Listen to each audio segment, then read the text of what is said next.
welcome back. We are doing What is a Function? Lesson 27-1. This is part 2. You should be on page 359 in your book right now, which looks like this. All right.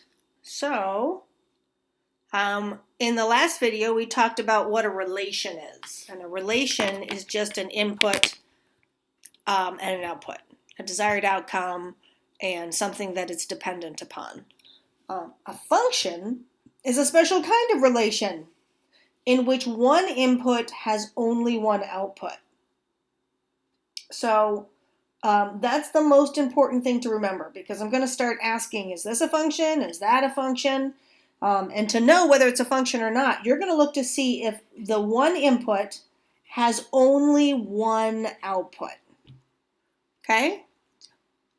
So functions are special. Functions are different than just relations. Relations can have any inputs, any outputs they want, but functions are limited. And one way of thinking about functions is like thinking of it as a machine. Of course, the machine for us is going to end up being an equation. And then the input would be our x coordinate and the output would be our y. But we could broaden our view and think about, instead of numbers, now we're thinking about like the real world. So if the input is bread and the machine is a toaster, the output is going to be toast. So go ahead and pause the video and see if you can come up with a couple more examples. An input, a machine, and an output. And now we need a machine and an input that's going to give us one unique output. So if this was not a function, if the input was bread and the machine was toaster, sometimes we'd get toast, but then we also might get spaghetti. So that would not be a function, because for a given input of bread, I'd have a couple of different outputs. So for it to be a function, for the input, we can only have one output for that input. So go ahead and pause the video, see if you can come up with a couple. All right, maybe I get a lot of people who pick oven and maybe cookie dough. And then the output would be cookies. Yeah, so if I put cookie dough in the oven, my output will always be cookies. I'll never put cookie dough in an oven and get a roast chicken out. That'll never happen. So for functions, for a given input, there's always just the one possible output. Maybe you did water and a freezer, and then the output would be ice. If I put water in my freezer, next day when I go in there, there's going to be ice. It's never going to be a roast chicken. It's always going to be ice. So for the input of water and the machine of a freezer, I have a predictable output, one and only one output.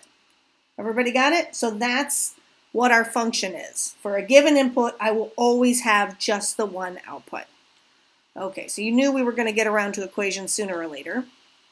So here we've got the value of y depends on the value of x. So now our function, instead of a toaster or a freezer or an oven, our function is going to be an equation. So we are using this equation right here.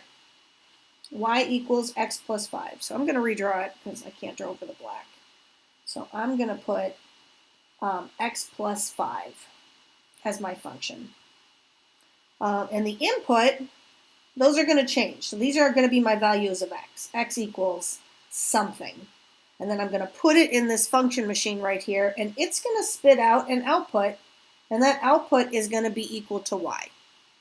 So here they say if x is 5 is used as an input, what is the output? So I'm going to put 5 as x. It's going to go into this function machine, and this function machine just adds 5 to whatever x is. So my output is going to be y is equal to 10. Everybody got it? So you could put y is equal to 10. But now they're saying, no. The input is negative 3. So let's put a negative 3 in for x. Well, I know that when I input any number, this function adds it to 5. So negative 3 plus 5 is going to give us an output of 2. So go ahead and pause the video and then give these problems a try and then play it once you've finished C, D, and E. All right, if you've done it right, for C, you should have gotten y is equal to 5.03. For D, you should have gotten y is equal to 4.5. For this particular function, is it possible to have the same y value when using 2 different x values? And the answer is no. So if I enter a -3, I'm never going to get anything other than 2. It's just not possible. And that's what makes this a function. For a given input of -3, my output will always be 2.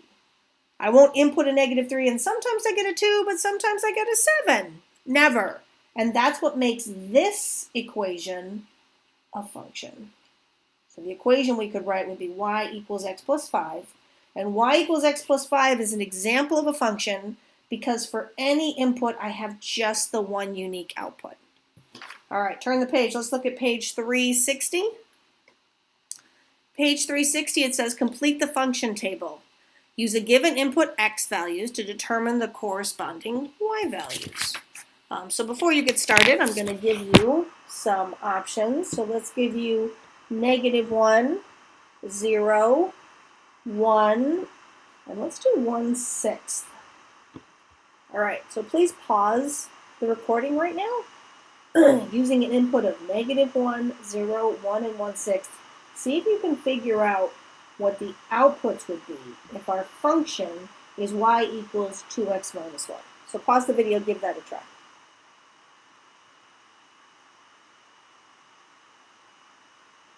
So you should have got an output of -3 if x is -1, an output of -1 if x is 0, an output of 1 if x is 1. And let's check out the 1/6 over here. We'll do it on the side.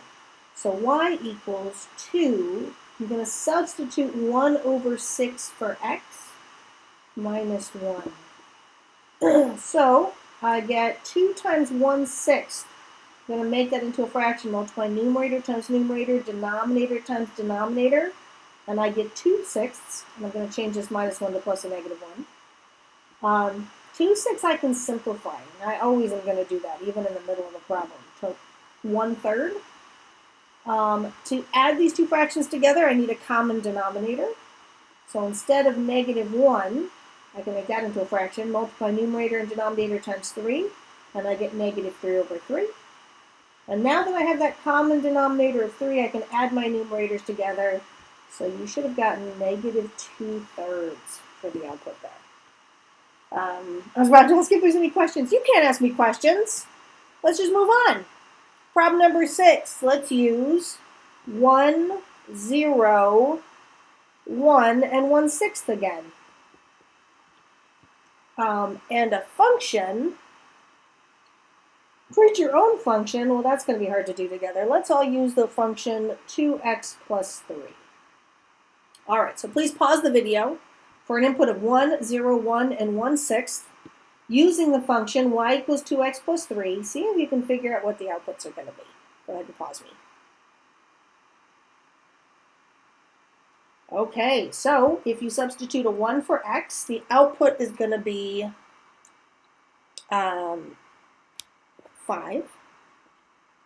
I'm sorry, it should have been a -1, otherwise they're the same. If you substitute a 0 for x, you're going to get 3. If you substitute a -1 for x, you're going to get 1. And what about that 1/6? How did you do with that? Let's give it a try. Maybe I'll work on this side this time. So I get y is equal to 2x plus 3. So y is equal to 2 times 1/6 plus 3. So y is equal to, this is going to be 1/3 again, like it was in the last problem. Now I've got to find a common denominator for 1/3 and 3. So I'm going to make that 3 into a fraction.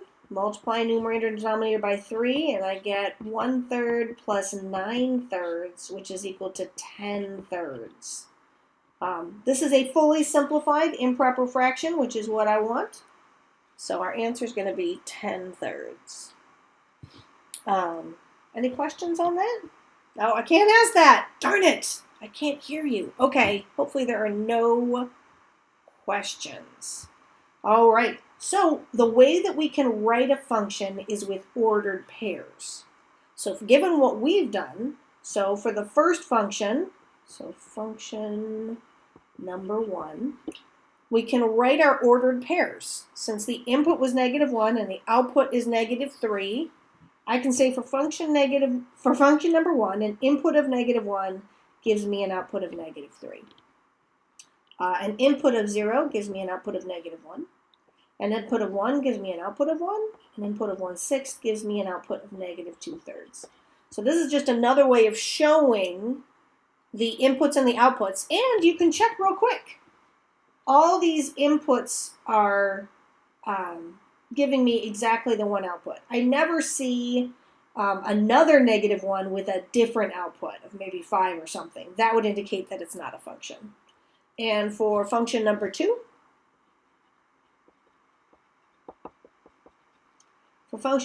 we got 1, 5, 0, 3, -1, 1, and 1/6, 10/3. So it's just another way of writing a function. You can write a function as an input-output table. You can write a function as a set. Ooh, let's make it a set. A set of ordered pairs. You can write a function as a graph. All right. Done with that one. Oh, I guess that's it for us. So you can go ahead and check your understanding on this, but we've already done it twice, and they're not giving us inputs or outputs. So I'm going to stop the video right here. If you have any questions, please log on this afternoon to Zoom, and I will be answering your questions. Otherwise, you should get on your homework.